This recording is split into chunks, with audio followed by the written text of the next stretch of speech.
Olá e bem-vindos à nossa análise. Nos últimos anos, acho que é impossível não reparar. Há cada vez mais carros de marcas chinesas a circular na Europa, concorda? Sem dúvida. É uma mudança bastante visível nas nossas estradas, sim. Uma coisa que, se calhar, há 10 anos parecia quase ficção científica. Exatamente. E nota-se especialmente no mundo dos elétricos, onde a China não só entrou, como, bem, parece que assumiu mesmo a liderança global de produção. É verdade. Hoje, o nosso objetivo é tentar perceber como é que esta ofensiva está a redesenhar o mapa automóvel em mercados-chave. Falamos de Alemanha, França, Espanha, Portugal, Itália.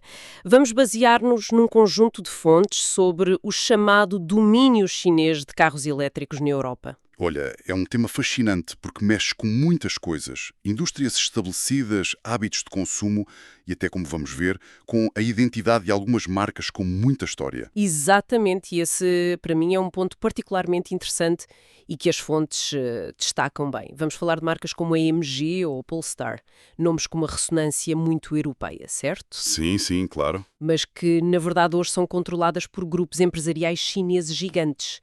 Ok, então, vamos lá tentar desembrulhar isto. Por onde é que começamos? Bem, se calhar o melhor é ir ao início. É assim, esta liderança chinesa não aconteceu por acaso, não é? Resulta de uma aposta estratégica muito, muito forte do governo chinês na mobilidade elétrica. E já vem de há bastante tempo. Uma aposta de longo prazo, então. Sim, estamos a falar de investimento maciço, subsídios, uma visão muito clara do que queriam alcançar. E quais foram os resultados concretos dessa aposta? O que é que isso lhes deu? Bem, deu-lhes várias coisas e muito significativas. Primeiro, o domínio na produção de baterias, que são, no fundo, o coração e também o custo principal de um carro elétrico. Certo, a peça-chave. Exato. Segundo, uma capacidade de inovação e desenvolvimento rapidíssima. Eles conseguem lançar modelos novos e tecnologias a um ritmo que é francamente impressionante. E terceiro, e talvez o mais disruptivo para o mercado europeu, preços extremamente competitivos. Hum. O que é realmente espantoso aqui, e as fontes sublinham isto, é a escala e a velocidade. A rapidez com que eles construíram esta supremacia industrial e tecnológica num setor tão complexo como o automóvel. Pois, e essa capacidade toda traduz-se no que vemos agora, a chegada de marcas completamente novas à Europa. Já nos vamos habituando a ouvir nomes como BYD, NIO, Xpeng, vemos stands a abrir, publicidade. Correto. Mas aqui entra a parte que referiu há pouco e que mostra uma estratégia, diria, mais sofisticada. Não se trata apenas de lançar marcas novas, por mais fortes que sejam. Uhum. O que estamos a ver é uma abordagem dupla. Por um lado, sim, introduzem estas novas insígnias. Por outro, e este é crucial, adquirem e revitalizam marcas europeias que já existiam. Marcas com história, com reconhecimento. Quer dizer, em vez de começarem do zero, em termos de imagem, pegam em algo que já está na cabeça do consumidor europeu. É isso. Exatamente. É uma forma inteligente de acelerar a aceitação e talvez de contornar alguma desconfiança inicial que pudesse haver. As fontes dão exemplos muito claros disto. Como a AMG, por exemplo. O caso da MG é paradigmático, sim. É uma marca britânica clássica com um passado riquíssimo, especialmente nos desportivos acessíveis, e que hoje pertence integralmente ao grupo SAIC, um dos maiores conglomerados automóveis estatais da China. E a Polestar? Eu continuo a associar muito à Suécia, à performance, talvez um bocadinho à sombra da Volvo. E tem razão nessa associação histórica. A Polestar começou como uma divisão de performance da Volvo, mas hoje, enquanto marca independente e focada em elétricos premium, é detida maioritariamente pelo grupo chinês Geely. Ah, ok. E, curiosamente, a Geely é também a dona da própria Volvo Cars. Portanto, há aqui uma teia de participações interessante. Portanto, a coisa não é só made in China, é quase remade in Europe, powered by China. Parece-me uma estratégia bastante astuta usar este legado europeu. É precisamente isso. Permite-lhes alavancar a reputação, a familiaridade, até um certo carisma que estas marcas europeias têm para introduzir a sua tecnologia elétrica e a sua capacidade de produção em massa. Se ligarmos isto ao panorama geral, percebemos que é uma forma muito inteligente de penetrar no mercado maduro e, sejamos honestos, exigente como o europeu. Quase como usar um cavalo de Troia com uma marca conhecida. Fascinante, sem dúvida.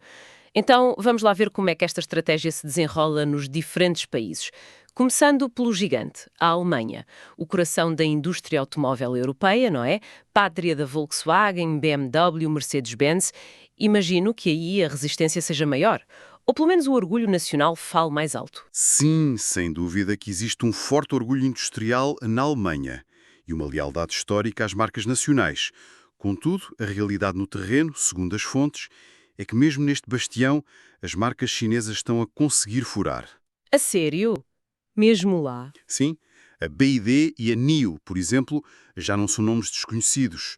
Estão a abrir showrooms bastante imponentes em locais de prestígio nas grandes cidades e estão a competir de forma agressiva em características que os alemães valorizam muito. Autonomia real, tecnologia a bordo, a qualidade de construção que se percebe. Mas como é que reage o consumidor alemão? Cede ao preço ou mantém-se fiel às suas marcas, às marcas da casa? Olha, é uma dinâmica complexa. Por um lado, nota-se algum ceticismo inicial, ligado talvez a esse orgulho e a uma percepção se calhar tradicional de que a qualidade superior é alemã. Mas por outro lado, entram em jogo fatores muito pragmáticos. O dinheiro? Exatamente. Os preços dos modelos chineses são, regra geral, bastante mais baixos que os equivalentes europeus. E depois os generosos incentivos do governo alemão para a compra de veículos elétricos, embora possam variar, tornam a proposta ainda mais tentadora. Ou seja, a carteira pode acabar por falar mais alto que o patriotismo industrial? Isso levanta uma questão importante, que as fontes deixam em aberto. Até que ponto é que o pragmatismo económico, a procura constante por valor pelo dinheiro, consegue superar esse nacionalismo industrial alemão mais tradicional? Os sinais de mudança estão lá, são visíveis, mas a batalha ainda não está ganha. É um teste interessante à mentalidade do consumidor alemão. Ok, percebo. Se na Alemanha a questão é essa luta entre pragmatismo e orgulho, como é em França? Eu sei que França já tinha uma adoção de elétricos relativamente avançada, mesmo antes desta vaga chinesa. Isso facilitou-lhes as coisas. Parece que sim. O mercado francês já estava mais familiarizado com a ideia do carro elétrico, talvez com menos receio da tecnologia, e isso criou um terreno mais fértil, digamos. Um exemplo flagrante do sucesso chinês em França é, novamente, a AMG. A EMG, outra vez. Mas o que é que explica o sucesso deles especificamente em França? Segundo as análises, é uma combinação que funciona bem por lá. Um design que agrada a muitos consumidores franceses moderno, mas sem ser demasiado radical e, claro, preços muito, muito competitivos. Especialmente em segmentos populares como os SUVs compactos. Uhum. E o que é notável, e talvez reflita uma perspectiva mais pragmática ou menos ligada à história automóvel, é que para muitos compradores franceses, a origem do capital da marca, a ex-britânica, agora chinesa, para ser uma questão secundária. O foco está mesmo no produto, o que é que oferece e quanto custa. Interessante essa diferença de atitude. E se formos mais para sul, para Espanha, como está a situação lá? Em Espanha, o cenário tem outras particularidades. A infraestrutura de carregamento público, por exemplo, embora esteja a crescer, ainda é vista como um desafio maior do que em França ou na Alemanha. Sim, ouve-se falar disso. No entanto, mesmo com esta condicionante, as fontes indicam que os carros elétricos de origem chinesa estão a despertar um interesse considerável. E qual é o principal chamariz em Espanha? O que é que atrai os espanhóis? Parece ser particularmente forte junto das famílias. Marcas como a MG e outras que estão a chegar apostam muito em modelos familiares, SUVs, crossovers, a preços que ficam significativamente abaixo de concorrentes diretos como a Tesla, ou mesmo de modelos elétricos de marcas europeias generalistas como a Volkswagen ou a Peugeot. Ah, ok. Para muitas famílias espanholas que talvez vissem o carro elétrico como algo financeiramente inacessível, estes modelos chineses aparecem como uma porta de entrada viável para a mobilidade elétrica. Tornam a transição possível para mais gente. Faz todo o sentido. E em Portugal? Aqui, a sensação que eu tenho é que a EMG explodiu completamente. Vemo-los por todo o lado. É mesmo assim. É exatamente essa a descrição que as fontes usam. Um fenómeno de vendas. A MG conseguiu uma penetração rapidíssima no mercado português nos últimos anos. Mas aqui é onde fica mesmo interessante. Porque apesar deste sucesso comercial, que é óbvio, Sim. persistem muitas dúvidas e muitas conversas entre os consumidores portugueses. Que tipo de dúvidas, por exemplo? Rede de assistência pós-venda. Há aquele receio, não é? O que é que acontece se alguma coisa variar? Haverá peças. O serviço vai ser bom. Pois, a questão da assistência é crucial, mas apesar disso, as pessoas compram. O preço é assim tão decisivo? Consegue superar essas dúvidas? Parece que sim. Parece ser o fator que pesa mais.